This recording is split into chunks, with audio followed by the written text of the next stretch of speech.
not about TOC. Probably you know about TOC much more than I do, so what can I tell you about it? Because I believe I bring to the table different perspective. You see, yes, that's true, I know him probably the longest. How old are you, Ronnie? Cool. Nevertheless? 43. 24. Okay. 24 and a half. I know him longer. So, because you see, he joined my regiment in the army in '69. At the 6-Day War, our battalion, unlike all the others, we are really very badly beaten. We lost people and so on. So it was decided to build our battalion anew, and we started, well, with personnel. The commanding officer, he was a true farmer, which means he was very careful with expenses, with people, and so on. So I was the operations officer of this regiment, and I remember he asked me, see, we have 3 positions. I'm not sure I know what it's about. I asked him what kind of positions. You see, we have, they call it in Hebrew, Samal Tarbut, a culture sergeant, and we have a religion sergeant and welfare sergeant. You know what are these? I told him, of course I know.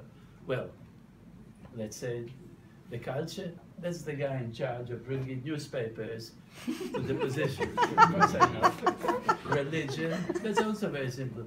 That's the guy in charge of the wine for the Saturday meal. Regarding welfare, I was not sure, but it turns out nobody was sure about it.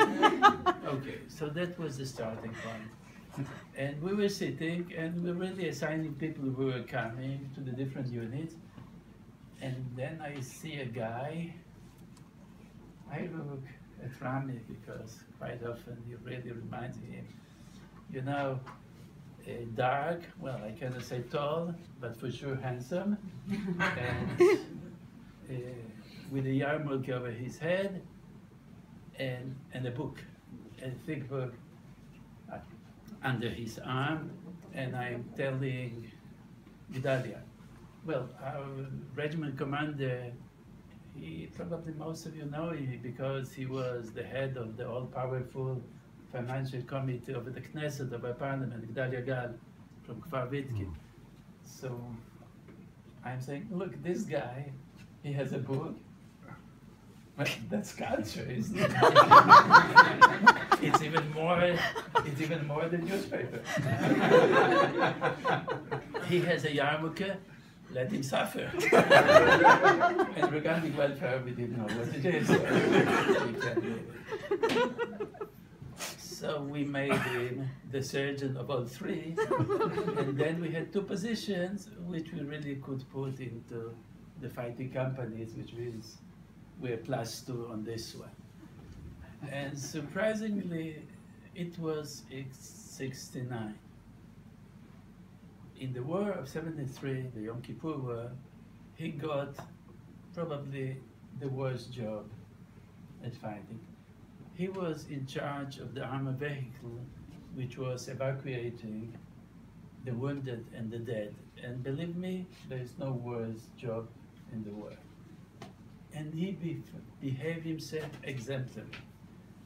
I, of course, remember him for saving my very good friend's life when he was really fighting with the Air Force. We didn't want to send a helicopter and so on. I mean, he really behaved well.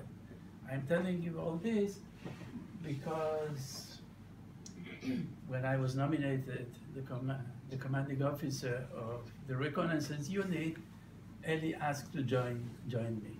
And Yusha is real nice. Reconnaissance unit, you don't join. There is a waiting list, recommendations, how well you cook, let's see how you make coffee. I mean, a lot of qualifications. And he was missing. I'm not telling about you.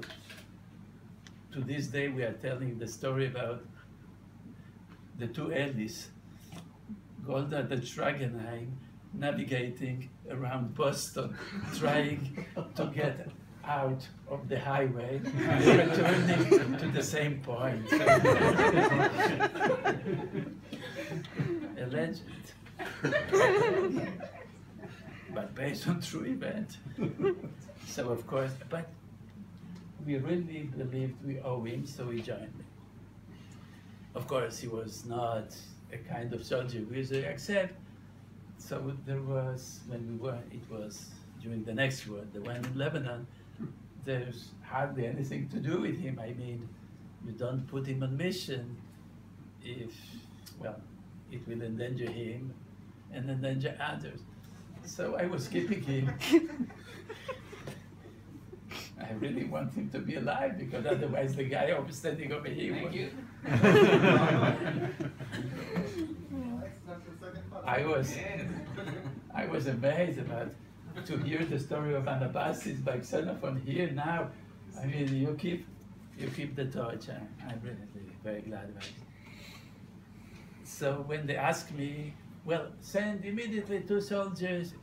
Jabal Baruch is a mountain in South Lebanon, the highest point, and for this region, intelligence unit was keeping their listening post over there. And they asked me to send 2 soldiers, of course, whom I would send. The soldiers I needed the least, and he was one of them. I know, it's unfair, but there is a happy end to the story, don't worry. I see how well you are. So I sent him over there, and I thought, okay, I have my peace of mind, because the guy was not an easy piece, you know that. After 3 days, well, using the fact that from this mountain you could, via radio, connect with all the world, he started, Alex, take me back, they don't give me food, I don't have a bed, and so on. And I felt very bad about sending him over there.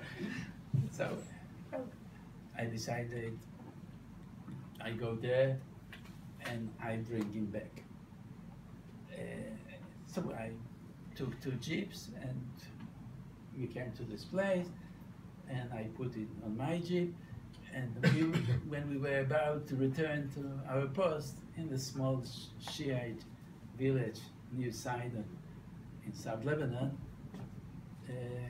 an old man came to me. You should realize that this time old man, which means somebody considerably younger than I am now, but it looks to me very old man, and he asked me, can I help him? What kind of help he needs? He is a driver or heavy truck. Well, he is in charge of caravan of heavy trucks carrying tanks, and their escort escaped and left them alone. Can I escort him to the Israeli border? Well, it was Friday, it was Saturday. I felt very bad about the guy, and I said, okay, I will give you a ride, thinking even if they will attack us, well, we have a jeep. They can see people are armed, gun machines over there. Probably they will shoot the RPG on one of the tanks, because you drive very slowly with heavy tanks in mountain territory. So we are driving about, let's say, 5 kilometers an hour. For the people who don't know what's kilometer, let's say 3 miles an hour. And I was driving the Jeep, and Goldratt was talking to my right ear. How he's going to change the world, and really, and so on, and going on and on and on for hours. And somehow, in the middle of the way, I realized the guy is having a point. He's really going to change something very basic about it. That's how I joined the Goldratt Institute. You should realize that being his commanding officer puts me in quite a unique position, because I don't believe any of you was managing Eli, correct? None of you. I did. No, mine is not here. So. That's true. she was the only one that could say, I know him longer. That's probably true. When did they meet for the first time? Was in high school. Okay, so she knows him longer. But I believe I'm the next in line. What really amazed me, you see, I am a biochemist, biophysicist by training. I believe Eli and myself, we done our PhDs around the same time, but he was physicist and dealing with some very boring stuff, while I was dealing biochemistry, which is really exciting, but that was long ago. And what amazed me, Eli said that he's mainly writing in this time, and I read your last piece about what's being a genius. And as I read everything you are writing, Eli was my partner when I started working. They put us desk next to desk in the same room, so it's the end of Casablanca, the beginning of wonderful friendship. Yeah, that was it. And you see, what Eli was speaking about was amazing in what matter, what I'm talking about. You see, reactions in biochemistry, what happens in our body is exciting but really complex. And in order, let's say, to turn what you eat into what you are, there's a very long chain of reactions. But what really defines the pace, and each reaction is having its own speed and efficiency and so on. But it's very easily understood in biochemistry that what dictates the pace of all these processes is what we call RLS, rate limiting step, which means what Eli was talking about was really understood by me.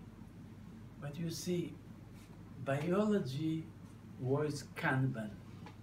And what really, which means at each step of the reaction, when it stops, each one is keeping one molecule and so on, exactly like in Kanban.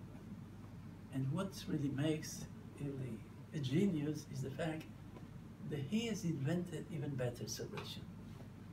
Drum buffer row or simplified drum buffer row, doesn't matter.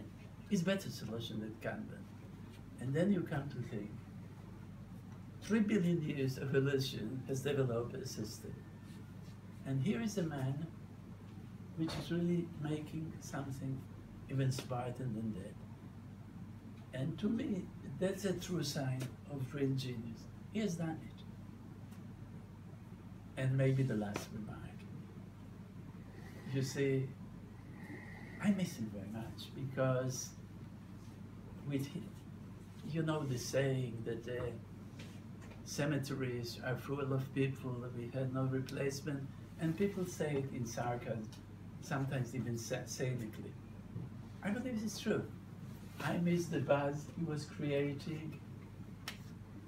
Now it's different, and it's pity he died so young. Thank you so much. Thank you.